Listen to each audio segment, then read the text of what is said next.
Paul Kagame a craqué devant sa propre nation. Devant des milliers de Rwandais, devant les caméras du monde entier, le président du Rwanda a dit aux sanctions internationales, et je cite textuellement, « Allez en enfer ». Oui, vous avez bien entendu, le président du Rwanda a dit « Allez en enfer » à la communauté internationale. Dans cette analyse de 10 minutes, je vais vous montrer les 5 preuves irréfutables que Kagame est acculé, désespéré et en train de perdre cette guerre qu'il a lui-même déclenchée. Accrochez-vous parce que ça va secouer. Le 5 février, le Rwanda ouvre son dialogue national.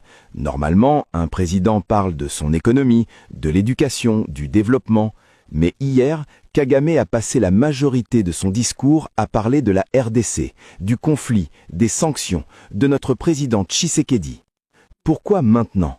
En janvier, nos FARDC ont repris plusieurs positions stratégiques. Le M23 recule. Fin janvier, l'Union européenne et les États-Unis évoquent des sanctions économiques contre le Rwanda. Le 3 février, sommet régional catastrophique pour Kigali.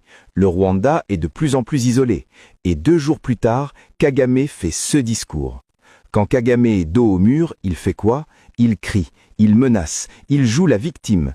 Kagame a déclaré, je cite, « La quantité de menaces auxquelles nous sommes confrontés, parfois on se sent étouffé, mais je préfère m'étouffer en défiant ces menaces et en vous disant d'aller en enfer. » Aller en enfer. Est-ce que vous imaginez le président Macron dire « aller en enfer » à l'Union européenne? Est-ce que vous imaginez notre président Tshisekedi, même face aux pires provocations, dire « aller en enfer » ? Non, jamais, parce qu'un leader qui contrôle la situation ne parle jamais comme ça. Ce langage violent, c'est le langage de quelqu'un qui est coincé, quelqu'un qui n'a plus d'arguments diplomatiques, quelqu'un qui sait que le monde commence à voir la vérité. Quand un homme perd son calme en public, c'est qu'il a déjà perdu la bataille en privé. Première preuve, il a perdu le contrôle. Kagame déclare, je cite, « Cet homme Tshisekedi qui se tient là insulte les gens et profère des menaces.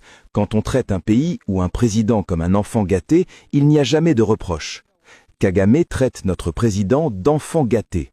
L'homme qui envahit un pays voisin traite la victime d'enfant gâté. L'homme qui pille une ressource traite celui qui défend son territoire d'enfant gâté. Pourquoi cette rage? Je vais vous le dire. Parce que Tshisekedi est en train de gagner la bataille diplomatique et ça terrifie Kagame. Pendant 20 ans, Kagame a manipulé la communauté internationale.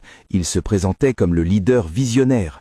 Et la RDC, un pays faible, divisé, incapable. Mais aujourd'hui, cette narrative s'effondre. Tshisekedi a mobilisé la communauté